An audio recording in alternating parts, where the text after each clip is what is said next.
Hola a todos. Uno de los grandes temas de este 2020 será sin dudas la economía global y su desempeño a mediano plazo. Como todos sabemos, la economía a nivel planetario se encuentra en una crisis importante y los efectos de esta, en cierto punto, todavía resultan impredecibles.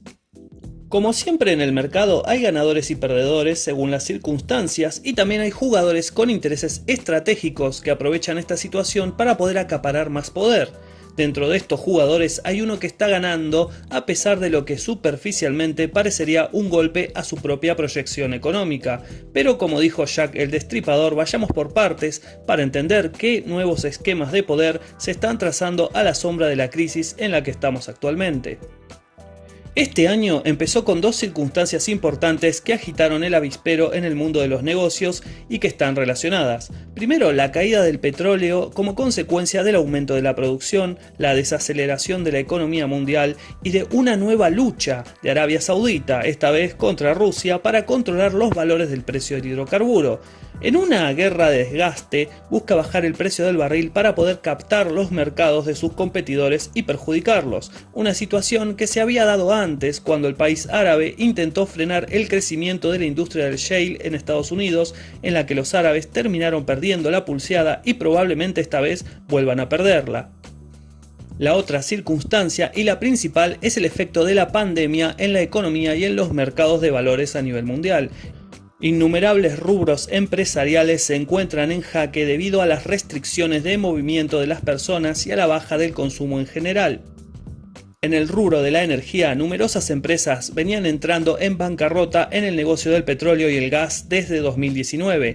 Las inversiones en shale dejaron de ser interesantes a medida que el mercado quedó inundado de producto debido a que Estados Unidos consiguió el autoabastecimiento y saldos exportables. Esto dejó a muchas empresas con deudas y la caída del precio en los hidrocarburos complicó el panorama para poder pagar las mismas. Para este 2020, debido al menor crecimiento de la demanda por la pandemia y la estrategia de los saudíes de forzar todavía más la baja del valor del petróleo, este año habrá todavía más quiebras de empresas en esta área. Otro de los principales rubros afectados es el transporte, en especial las líneas aéreas. La pandemia del cervezavirus llevará a la quiebra a la mayoría de las líneas aéreas a partir de mayo si es que las empresas y los estados no trabajan en un plan en conjunto. Los operadores podrían enfrentarse a unas pérdidas de ingresos de hasta 113.000 millones de dólares este año, según la Asociación Internacional de Transporte Aéreo. También se calculan miles de millones de dólares de pérdida en turismo y en esparcimiento, con la consiguiente pérdida de empleos, en especial en los países más afectados por los contagios. Esta caída económica tiene como consecuencia que las acciones de numerosas empresas que hasta hace poco tenían negocios rentables caigan de forma apreciable, lo que ha incentivado la compra de quienes tienen la capacidad de mirar adelante una vez que pase esta crisis. Los especuladores de Wall Street están comprando acciones de empresas petroleras, turísticas, deudas, tierras, salud, tecnología y construcción. Rick Rieder, el gerente y jefe global de BlackRock, uno de los administradores de capital más grandes del mundo y uno de los acreedores más grandes de la deuda argentina, afirma que es probable que todavía los mercados no hayan tocado fondo. En este escenario de caída bursátil es donde aparece nada más ni nada menos que China a fortalecer sus intereses globales. Justamente donde se originó la pandemia del COVID-19 que causó 3.200 decesos y más de 80.000 infectados en ese país.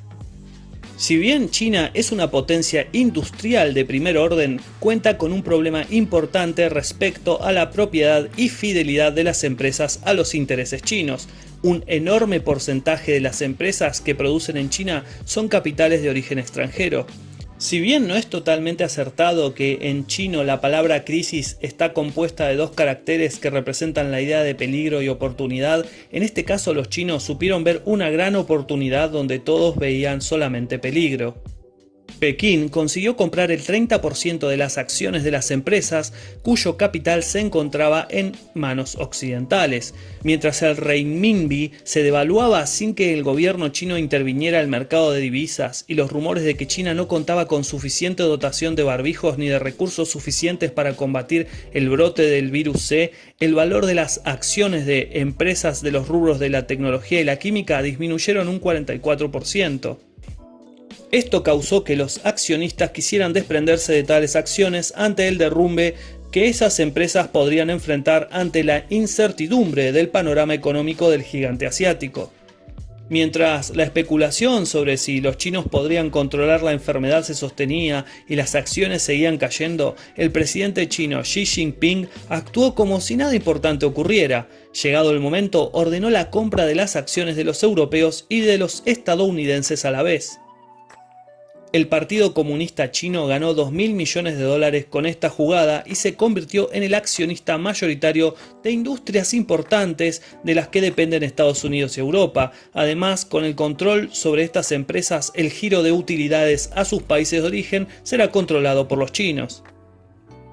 El gigante asiático está preparando medidas para apuntalar el crecimiento económico después del parate de los últimos meses, con acciones contundentes como inyectar $78.000 millones en el sector financiero y reducir en lo posible el costo y los requisitos de financiamiento que podrían beneficiar de forma importante a las pequeñas y medianas empresas afectadas particularmente por la caída de la actividad.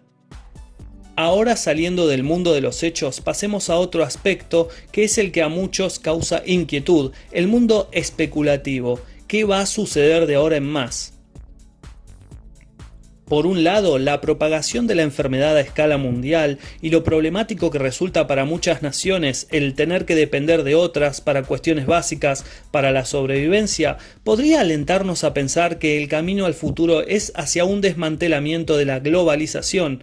De hecho, en pocos días el mundo volvió más de 50 años atrás en lo que respecta a facilidad de traslado global de personas y en cuestiones como la apertura económica sin establecer prioridades estratégicas nacionales. En pocos días se terminó la inmigración y muchos países fueron dejados casi a su suerte a pesar de pertenecer a organizaciones supranacionales, como en el caso de Italia con la Unión Europea.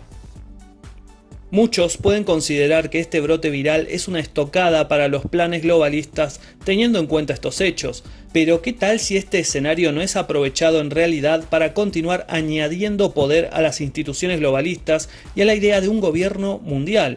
¿Se podría seguir sacando libertades a los individuos aprovechando la debacle económica y el miedo dentro de la sociedad? ¿Puede esta pandemia abrir el juego para acelerar agendas como el dinero electrónico, más instituciones supranacionales, la automatización de los trabajos, o limitar las libertades individuales en cuanto a la libre expresión, o acostumbrar a la gente a vivir bajo un estado policíaco cada vez que algo amenace al sistema? Todo esto cae en el terreno de la especulación, pero sería esperable que al igual que China, que vio una oportunidad en la crisis, otros estén buscando la manera de sacar rédito de todo esto. Siguiendo esa línea, no hay que dejar de tener en cuenta el efecto de esta crisis sanitaria y económica para la clase media, los trabajadores a cuenta propia, los pequeños y medianos propietarios de negocios y los profesionales de diversas áreas. Dependiendo lo prolongadas que sean las medidas de aislamiento, millones podrían caer en la pobreza o perder sus fuentes de ingresos. Otro golpe más a la clase media occidental que tiene un futuro poco prometedor. Respecto a paliar este problema, los últimos días se empezó a barajar la idea de una especie de ingreso básico universal temporal en Estados Unidos para el periodo en el que dure la pandemia. La idea de un ingreso así fue el mascarón de proa del ex candidato presidencial demócrata Andrew Yang, que prometía implementar un ingreso mensual básico de $1.000 a cada estadounidense mayor de 18 años. ¿Es posible que la implementación temporal de una medida así abra paso a una nueva forma de distribución del ingreso que sea permanente?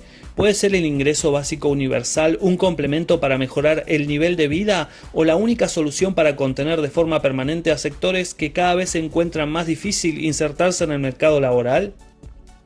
¿Viene a acelerarse el fin de la clase media tal y como la hemos estado conociendo desde la posguerra?